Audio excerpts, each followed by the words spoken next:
Magandang umaga mga kahuan, narito na ang ulat sa panahon today. Bahagyang lumakas pa rin o muling lumakas ang Bagyong Leon habang binabaybay ang East Philippine Sea. Ang lakas ng hangin malapit sa gitna o sa mata nito ay umaabot na sa 165 km per hour. Samantala, ang pagbugso ng hangin ay umaabot na sa 205 km per hour. Kasalukuyan, ang layo ng sentro o gitna ng bagyo ay nasa 395 kilometers silangan ng Calayan, Cagayan. Inaasahan pa rin natin na ito'y kikilos sa direksyong west-northwestward o patungo sa extreme northern Luzon sa bilis na 15 kilometers per hour.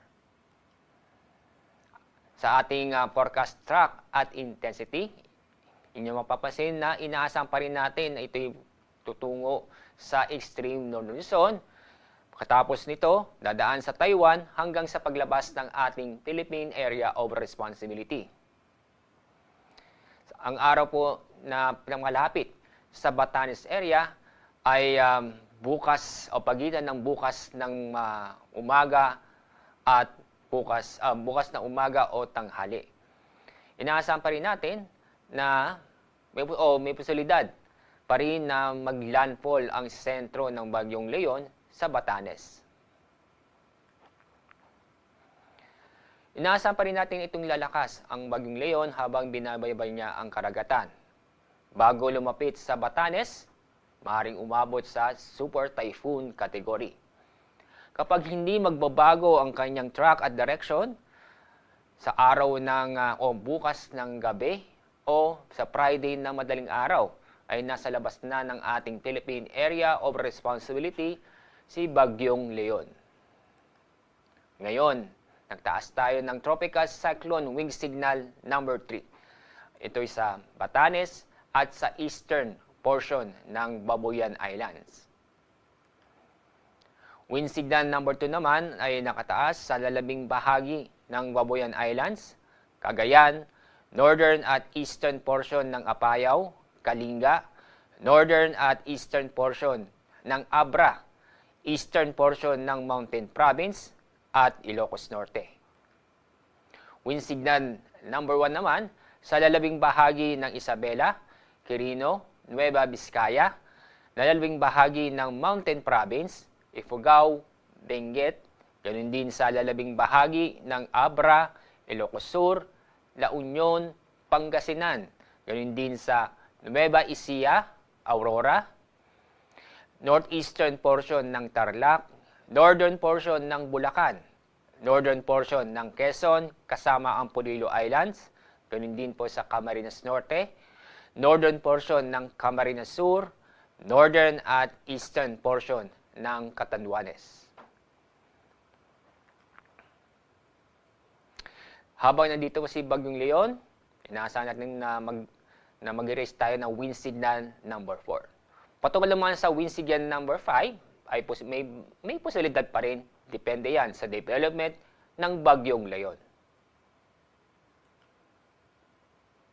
Ngayong araw, may inaasahan pa rin tayo na pabukso ng malalakas na hangin sa Bataan, Metro Manila, Calabarzon, Mimaropa, Bicol Region, sa malaking bahagi ng Visayas at Dinagat Islands. Bukas, araw ng Huwebes, may inaasahan pa rin tayo na pagbugso ng malalakas na hangin sa Aurora, Batangas, Quezon, Mimaropa at Bicol Region. Sa araw ng Biyernes, sa Batanes, Cagayan, Isabela at Aurora. Patungkol naman sa matitindi at malalakas pa na pag-ulan. Ngayon, inaasahan tayo na intense hanggang torrential na pag-ulan sa Batanes, Cagayan kasama ang Babuyan Islands. Heavy hanggang intense na pag-ulan naman sa Ilocos Norte, Apayao, Isabela at Occidental Mindoro. Moderate to heavy rains naman sa Ilocos Sur, Abra, Kalinga, Benguet, La Union, Pangasinan, Calamian Islands, Occidental Mindoro at Antique. Bukas, ito'y araw ng Huwebes. Inaasahan pa rin ng intense hanggang sa torrential na pag-ulan sa Batanes, Heavy to intense na pagulan naman sa Babuyan Islands. Samantalang moderate to heavy rains naman sa mainland Cagayan, Occidental Mindoro, Ilocos Norte, Zambales, Bataan, Cavite, Batangas at Calamian Islands. Sa araw ng Biyernes, November 1, may inaasahan tayo na moderate to heavy rains sa Batanes. Kaya sa mga kababayan po natin sa mga nabanggit na lugar, patuloy pa rin tayong mag-ingat at alamin ang litas ng lugar dahil may pa rin tayong inaasahang matitindi o malalakas na pag-ulan na posibilidad na magdulot ng pagbaha o pagguho ng lupa.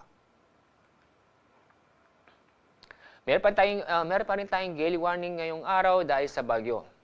Inaasahan natin na matataas ang alon na kusan halos aabot ng 10 metro, lalong-lalo na sa Northern Luzon. Ang mga lugar na sa ilalim ng gale warning ay sa Batanes, Cagayan, kasama ang Babuyan Islands, Isabela, Ilocos Norte, Aurora, Quezon, kasama ang Polillo Islands, Camarines Norte, at Catanduanes. Kaya automatic pong bawal pumalaot ng ating mga kababayan, lalong-lalo po yung gumagamit ng maliliit na sasakyang pandagat. Sa ating storm surge update, meron pa rin tayong inaasahan pa rin natin na matataas na alon sa mga baybaying dagat sa Batanes at Cagayan, kung saan ang taas ng alon ay aabot mula 2 hanggang 3 metro.